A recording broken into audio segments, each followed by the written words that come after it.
Hello everyone, welcome to knowledge Nidhi plus. स्वागत है आप सभी का हमारे चैनल नॉलेज निधि प्लस में। तो आज हम बात करेंगे द्विगु समास पर। द्विगु समास को हम कैसे पहचानेंगे? तो बात करें द्विगु समास की। इस समास में समस्त पद यानी जो हमारा संक्षिप्त पद होगा, सामासिक पद होगा, वही हमारा समस्त पद होगा। उसी को हम समस्त पद भी बोलते हैं। तो समस्त पद का पूर्व पद, पहला वाला पद कैसा होगा? संख्यावाची मिलेगा। ठीक है, किसी भी समास में दो पद होते हैं, पूर्व पद, उत्तर पद। तो इसमें भी होंगे पूर्व पद। तो इसका पूर्व वाला पद है वो कैसा मिलेगा? संख्यावाची।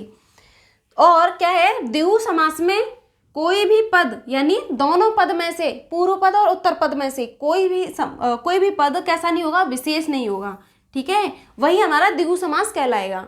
तो बात करें इस समास की पहचान की, इसमें हमें संख्यावाची शब्द मिल जाएगा और इसमें दो पदों में से कोई भी विशेष नहीं मिलेगा। जैसे उदाहरण की बात करें तो उदाहरण है इसके चौराहा। ये हमारे समस्त पद है। ये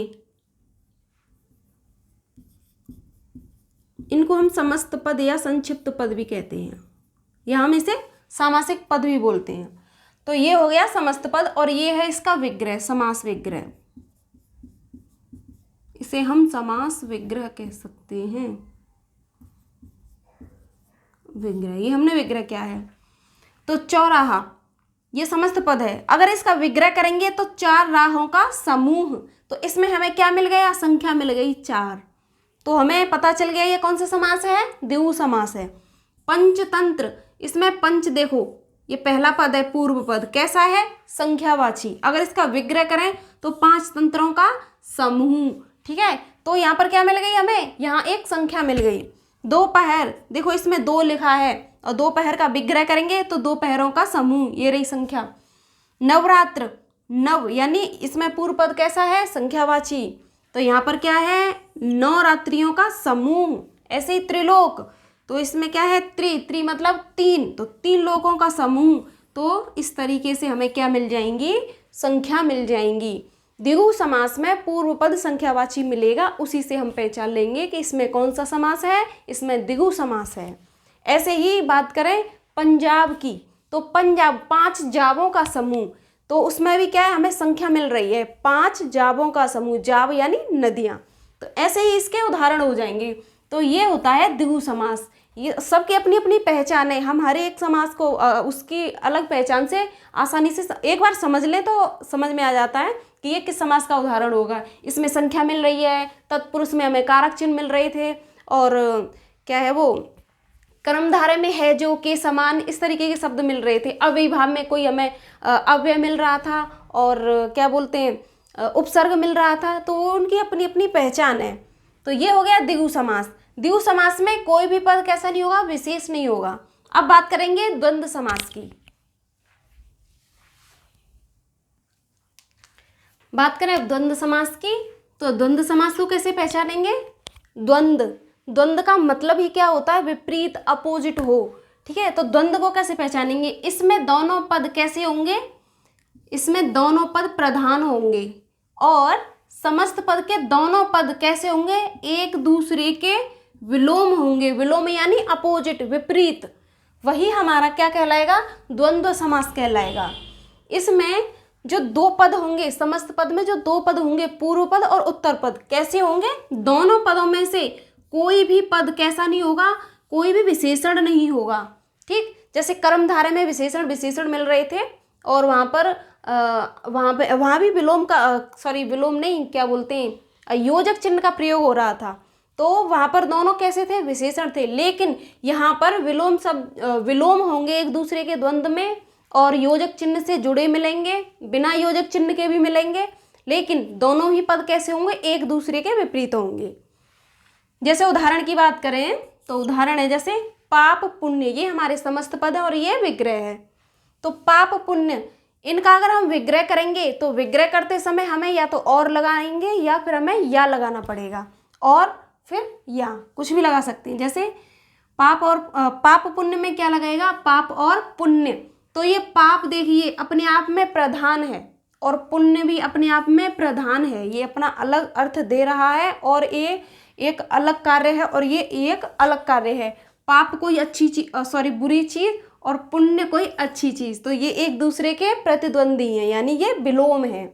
ऐसे ही माता पिता, तो यहाँ योजक चिन्ह जुड़ा है, तो माता और पिता, तो इनका विग्रह हो जाएगा माता और पिता। तो माता भी अपने आप में प्रधान है, पिता भी अपने आप में प्रधान है। तो यहाँ पर ये दोनों एक दूसरे के विपरीत हैं, यानी विलोम हैं। ऐसे ही धनुर्वाण, यहाँ पर क्या है, योजक चिन्ह नहीं लगा है, लेकिन ये भी किस में आएगा, द्वंद्व समास में आएगा। प्रश्न बने बताइए धनुर्वाण में कौन सा समास है, तो धनुर्वाण में हम करेंगे धनुष और वाण, उसका विग्रह करेंगे, यानी धनुष अलग है और वाण अलग है, तो ये एक दूसरे के विलोम हो जाएंगे। ठीक है, तो धनुष और वाण, तो यहाँ पर कौन सा समास होगा, धनुर्वाण में द्वंद्व समास होगा। ऐसे ही देवासुर, यहाँ भी मैंने वो नहीं योजक चिन्ह नहीं लगाया यहाँ भी मैंने, तो ये कैसा है, देवासुर मिला के लिख दिया। तो यहाँ भी देव और असुर यहाँ अलग अलग हो जाएंगे। देव यानी सज्जन, असुर यानी जो बुरा काम करते, ठीक है, यानी जो कैसे क्या कह सकते हैं, जो अशांति फैलाते, ठीक है। तो और ये क्या है, ये देव और ये असुर, ये दोनों एक दूसरे के विलोम हो रहे हैं। कृष्ण पक्ष शुक्ल पक्ष, यहाँ पर योजक चिन्ह लगा है।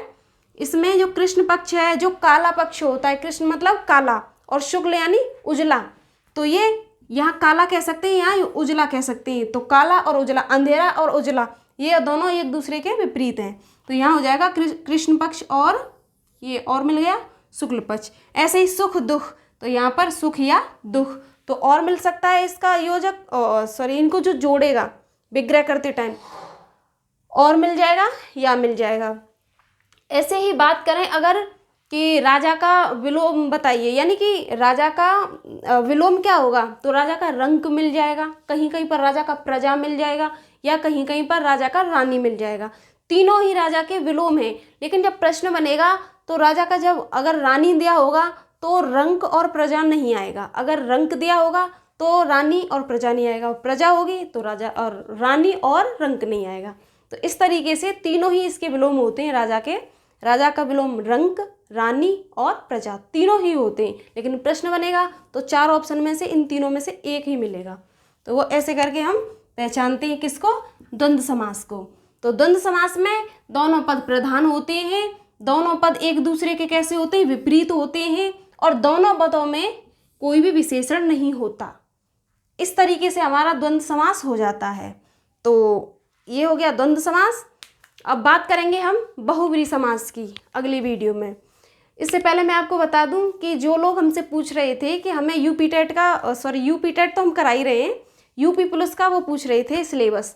तो मैंने जब हिंदी की क्लासेस स्टार्ट की हैं उससे पहले मैंने पूरा सिलेबस बताया है, और हर एक टॉपिक यूपी पुलिस के लिए पूरी तरह से हेल्पफुल है। आप पढ़ेंगे इसे, वही हमें वहाँ पर मिलेगा, यानी यूपी पुलिस का जो एग्ज़ाम देंगे उसमें भी ये काम मतलब पूरी तरह से सहयोगी होगा। तो अगर आप उसे देख लें तो ठीक है, नहीं तो फिर हम जो पुलिस का वो है सिलेबस है हिंदी का, मैं उसे भी बता दूंगी। तो चलिए, जब तक के लिए नमस्कार, और मिलते हैं फिर एक नई वीडियो में।